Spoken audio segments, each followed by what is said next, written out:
ಧನುರ್ ರಾಶಿಯವರಿಗೆ, ಯಾಕಂದ್ರೆ ಈ ನಾಲ್ಕನೇ ರಾಶಿ ಅಂದ್ರೆ ಧನುರ್ ರಾಶಿಯವರಿಗೆ ಅಷ್ಟಮ ಆ, ಈ ಗ್ರಹಣ ಸಂಭವಿಸ್ತಾ ಇರೋದು. ಅಷ್ಟಮ ಅಂದ್ರೆ 8ನೇ ಮನೆ. ಸೊ 8ನೇ ಮನೆ ಬಂದು ನಮಗೆ ಆಯುಷ್ಯ ಸ್ಥಾನವಾಗಿರುತ್ತೆ. ಮತ್ತೆ ಇದೇ ಧನುರ್ ರಾಶಾಧಿಪತಿ ಗುರು ಗ್ರಹವಾಗಿದ್ದು, ಮೀನ ರಾಶಿಗೂ ಗುರು ಅಧಿಪತಿ ಆಗಿರ್ತಾನೆ, ಧನುರ್ ರಾಶಿಗೂ ಗುರು ಅಧಿಪತಿ ಆಗಿರ್ತಾನೆ. ಆದ್ರೆ ಮೀನ ರಾಶಿಗೆ ಯಾಕೆ ನಾನು ಅಷ್ಟು ಪರಿಣಾಮ ಬೀಳಲ್ಲ ಅಂತ ನಾನು ಹೇಳಿದ್ದೀನಂದ್ರೆ, ಪಂಚಮ ಸ್ಥಾನದಲ್ಲಿ ಗ್ರಹಣ ಸಂಭವಿಸ್ತಾ ಇದೆ. ಪಂಚಮ ಅಷ್ಟು ಕೆಟ್ಟ ಫಲಗಳನ್ನ ಕೊಡೋದಿಲ್ಲ.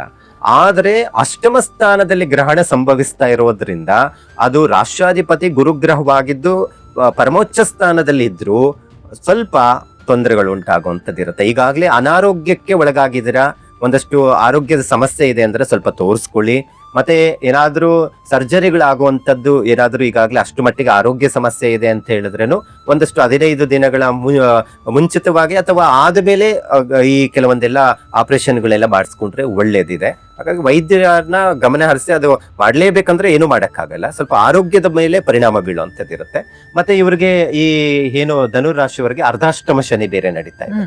ಸೊ ಹಾಗಾಗಿ ಅರ್ಧಾಷ್ಟಮ ಶನಿ ಪ್ರಭಾವ ಇರೋದ್ರಿಂದ ಮತ್ತೆ ಅದ್ರ ಜೊತೆಗೆ ಗ್ರಹಣ ಸಂಭವಿಸ್ತಾ ಇರೋದ್ರಿಂದ ಈಗಾಗಲೇ ಡ್ರೈವಿಂಗ್ ವೃತ್ತಿಯಲ್ಲಿ ಇರುವಂತವ್ರು ಅಥವಾ ಪ್ರತಿನಿತ್ಯ ಕೆಲಸಗಳಿಗೆ ಹೋಗುವಂತವ್ರು ಅಥವಾ ವಾಹನ ಓಡಿಸುವಂತವ್ರು ಸ್ವಲ್ಪ ಜಾಗೃತೆ ವಹಿಸ್ಬೇಕಾಗುತ್ತೆ. ದಿಢೀರಂತ ಸ್ಪೀಡ್ ಆಗಿ ಹೋಗಿ ಏನೋ ಗಾಡಿ ಅಪಘಾತಗಳನ್ನ ಮಾಡಿಕೊಳ್ಳುವಂಥದ್ದು, ಆಯುಷ್ಯಕ್ಕೆ ಕುಂಠಿತ ಮಾಡುವಂಥದ್ದು, ಇವೆಲ್ಲವೂ ಹೊಡ್ತಾ ಬರುವಂಥದ್ದು ಇರುತ್ತೆ. ಹಾಗಾಗಿ ಸ್ವಲ್ಪ ಜಾಗೃತೆ ವಹಿಸ್ಬೇಕು. ಈಗ ಬಹಳ ಜನ ನಂದು ಧನುರ್ ರಾಶಿ ಗುರುಗಳು ಬೇರೆ ಹೇಳ್ತಾ ಇದಾರೆ, ಅಯ್ಯೋ ಏನೋ ಅಪಘಾತ ಆಗ್ಬಿಡುತ್ತೆ, ಭಯ ಬೀಳೋ ಅಂಥದ್ದಿಲ್ಲ, ಸ್ವಲ್ಪ ಜಾಗೃತೆ ವಹಿಸ್ಬೇಕಾಗುತ್ತೆ.